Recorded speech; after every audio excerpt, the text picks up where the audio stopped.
I'm Silvianne, and this is the Queen Maria Esmeralda, QME for short.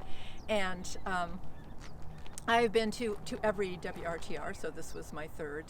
I've actually been coming to the RTR since the beginning, so, and I love it, obviously, keep coming back. When I started out, of course, I knew nothing. I wasn't even on the road yet, so I was coming to learn everything I could. But I keep coming back because I meet new friends every year. So, it's a way to see them. And now it's also a way for me to give back.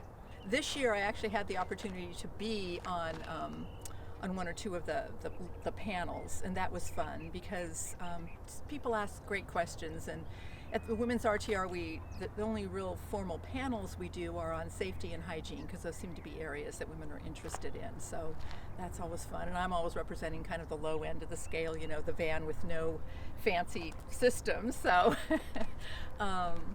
and then there's breakout sessions, so people can just sign up. I was inspired this year to sign up, something I hadn't planned, to talk about work camping, because I've done that a couple summers, and again, it was really great. Just a whole bunch of women, and of all different ages and experience, and wanting to know, and it was great. If you think that you're interested at all, then probably it would benefit you.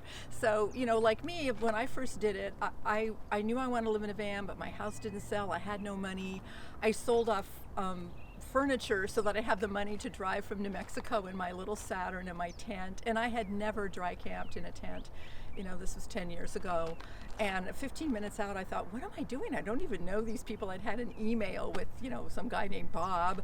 And it was so great. They were so welcoming. And I learned so much, not only in the seminars and the things that are being taught formally, but just from people. I got to, tour every kind of rig that I'd been thinking about, and really affirmed for me, yeah, I want a van, and sat around the campfire and shared stories, and it was great. So I think anybody who is considering this lifestyle, or who's in it, or maybe you're in it and you know a little bit more and you don't think you need the formal stuff so much, but you want to have community. I mean, I have friends that I met 10 years ago that I'm camping with now, that we look forward to meeting every year. So, and when I said I'm going to sell my house and go live in a van, all my friends are like, oh God, they imagine this 60-year-old woman living alone in Walmart parking lots or something. And somehow I just intuitively knew that I would have a tribe, but it's really beyond my wildest dreams, because we share something in common. There has to be something that you decided you wanted to do this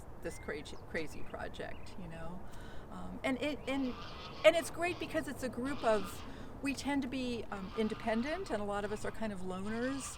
So you don't have to feel that you're going to be in this group and then it's just going to have to be social hour all the time. If you're more of a loner and you want to camp on the outskirts, but then you want to join, people are really respectful of that, I think, more than any group that I've been with. Some days I didn't, maybe there wasn't a seminar I particularly wanted to go to, because I've heard a lot of it now at this point, and I've got my life sort of in place on the road. But I just spent some time just walking around, just being open to saying, okay, who might I run into, or in what way can I maybe be a resource to people, and then just making connections with people that you'd never met before. Or one woman I'd seen a little blog she'd done, even though I don't watch YouTube a whole lot, but and I got to meet her in person, and we just sat one morning and just talked. And so it's those little connections, and that's what I really wanted to emphasize. I mean, to me, the RTR and the WRTR are about that, but especially the Women's RTR, because it's it's women's culture. It's very collaborative, and that's not necessarily the experience as women that my generation had growing up, but it certainly is in this group, that people just really helping each other and being really open, no matter our differences on the outside, we just come together. I definitely will plan to spend more time just sort of mingling without an agenda, and be relaxed and see what comes to me, and I'll definitely, I think, want to share in a little breakout session or a mentoring session or whatever, things that are of interest to me, and they may not be that interest to that many more people, but even if there's 5 or 6 women that might be. And I also love the when we do the rig show and tell, and I didn't get to participate in this year because mine's a little odd. It's a Ford E350 1990. It's not a bus. People look at it sometimes and think, it's a bus, but that's actually a different kind of a thing. It's a van that I think they sent from the factory directly somewhere that fitted it out as a transport van. It was a senior citizen transport van in Holbrook, Arizona. It was its first life. So I got it with all the seats in it. It was trash. It had the 600-pound wheelchair lift that I had to pay somebody. I couldn't even give it away. I tried. And it's more of a adaptation van than a conversion van. I'm not somebody with a lot of skills, and I didn't have money, when I first went on the road, so I had a friend build me a bed platform, and it just sort of went from there. So that's another thing. You see these beautiful builds, and of course we all covet them in a way, but you don't have to have a lot of money to be very comfortable, is what I've learned. So this is the bus door. So it's my security. Nobody can actually get in. I've freaked out hitchhikers before when I've opened the door, because you can only open it from the inside. Oh, yeah, lady. She didn't have any systems, and I didn't want to deal with all that, So I'm a pretty simple girl.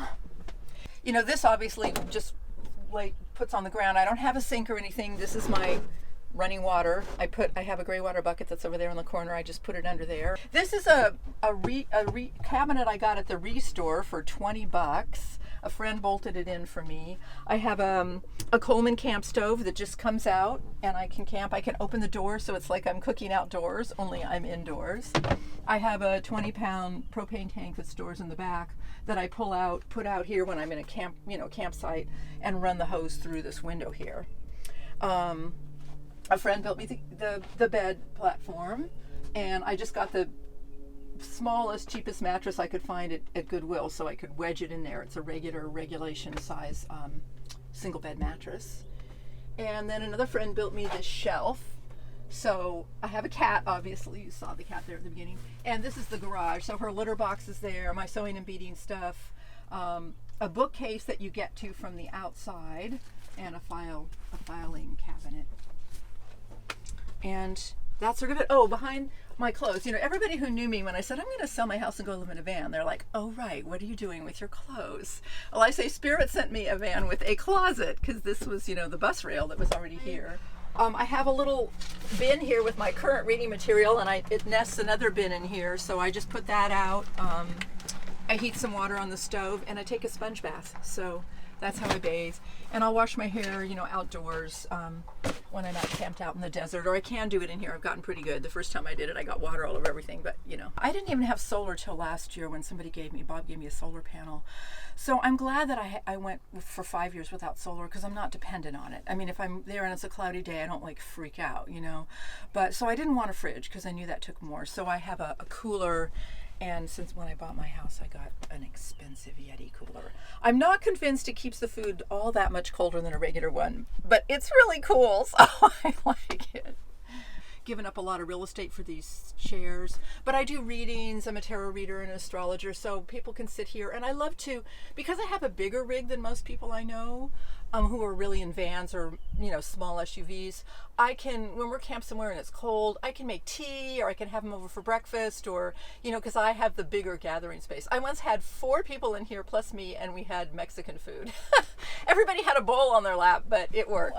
A friend of mine who knew me from the very first, since I first had it, which is, I've been on the road 6 years now, she sat in it the other day, and she said, she looked around, she goes, you haven't changed anything, because how usually people, they're on the road a year or so and they think, oh no, this isn't working.